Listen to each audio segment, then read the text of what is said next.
Bonjour, lors de notre prochain cours, nous débuterons notre cycle de handball. Le règlement du handball est composé de nombreuses règles. Cette vidéo vous présentera le règlement simplifié qui sera utilisé durant vos matchs. Alors, découvrons d'abord le terrain et les différentes parties qui le composent.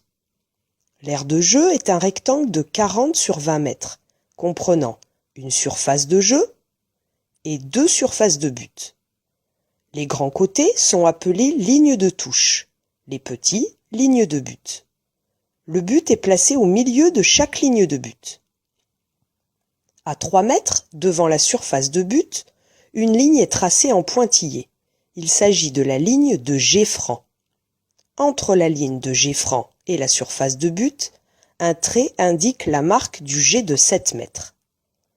Au milieu du terrain se situe la ligne médiane, au milieu de laquelle le ballon est mis en jeu au début du match et après chaque but.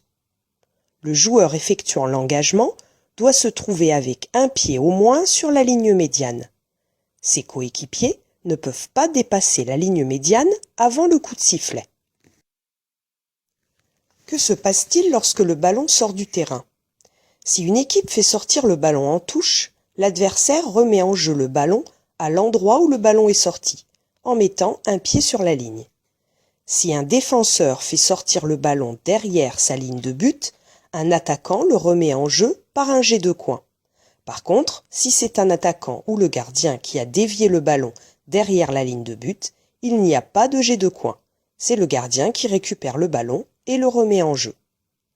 Et les joueurs ont-ils tous le même rôle? Une équipe est composée de 7 joueurs maximum, mais tous n'ont pas le même rôle ni les mêmes règles. Parmi les 7 joueurs, les équipes disposent d'un gardien de but et de 6 joueurs de champ. Alors, voyons ce qui les différencie. Le gardien de but a seul le droit de pénétrer sur la surface de but. Dans cette surface, le ballon appartient au gardien et les joueurs de champ n'ont pas le droit d'y pénétrer, ni même de mettre un pied sur la ligne. Si c'est le cas, le ballon est rendu au gardien. Par contre, un joueur de champ peut tirer en suspension en sautant avant la ligne par-dessus la surface du but, s'il tire avant de retomber. Un joueur de champ n'a pas non plus le droit de passer le ballon à son gardien si ce dernier se trouve dans sa surface de but. Le gardien de but peut quitter et revenir dans sa surface de but librement, à condition qu'il n'ait pas le ballon. S'il se trouve en dehors, son coéquipier peut lui passer le ballon, mais il ne pourra donc pas revenir dans sa surface avec le ballon. Le gardien peut arrêter le ballon avec n'importe quelle partie du corps, alors qu'un joueur de champ n'a pas le droit de jouer le ballon avec les parties du corps se situant en dessous de son genou, sauf lorsque le ballon a été lancé par un adversaire. Le joueur de champ ne peut pas garder la balle plus de 3 secondes, et il n'a pas le droit de faire plus de 3 pas s'il a la balle en main. Pour progresser avec la balle, un joueur de champ peut dribbler autant qu'il le veut. Mais s'il s'arrête de dribbler, il doit alors passer ou tirer. Il lui est donc possible de faire 3 pas, de dribbler, puis de refaire 3 pas avant de passer ou tirer. Le gardien de but, lui, n'est pas soumis à ces règles. Il est libre de ses mouvements dans la surface de but. Alors, voyons maintenant quelles sont les fautes à ne pas commettre sur mon adversaire. Au handball, aucune brutalité n'est permise. Il est interdit d'arracher le ballon au joueur adverse ou de frapper le ballon qu'il tient entre ses mains, de barrer son chemin avec les bras, les mains ou les jambes, ou de le repousser, de le retenir, de le ceinturer, de le pousser, de se jeter contre lui en courant ou en sautant. Tu peux gêner ton adversaire, mais sans le retenir, ni le frapper, ni le pousser. Quand tu n'observes pas une règle, l'équipe adverse reçoit le ballon et le remet en jeu à l'endroit où tu as commis la faute.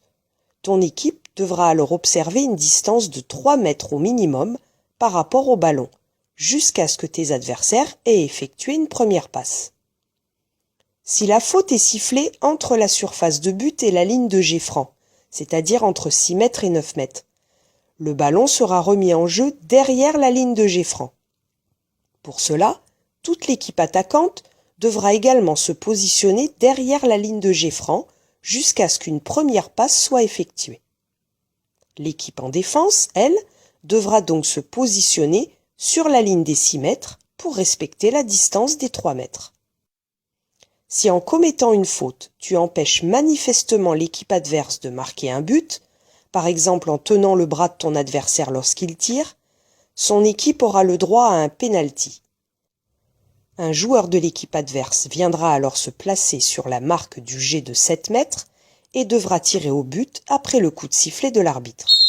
Aucun joueur, ni les attaquants ni les défenseurs, n'auront le droit de rentrer dans la zone des 9 mètres avant que le joueur n'ait tiré. Alors, comporte-toi toujours en joueur fair-play et agréable, que ce soit avec tes adversaires, tes partenaires ou l'arbitre, et ne mets jamais en danger ton adversaire. Et si tu te comportes de façon antisportive ou si tu joues délibérément de manière déloyale, tu devras sortir du terrain 2 minutes au moins. Voilà, cette vidéo explicative est terminée et il ne me reste plus qu'à vous donner rendez-vous à votre prochain cours.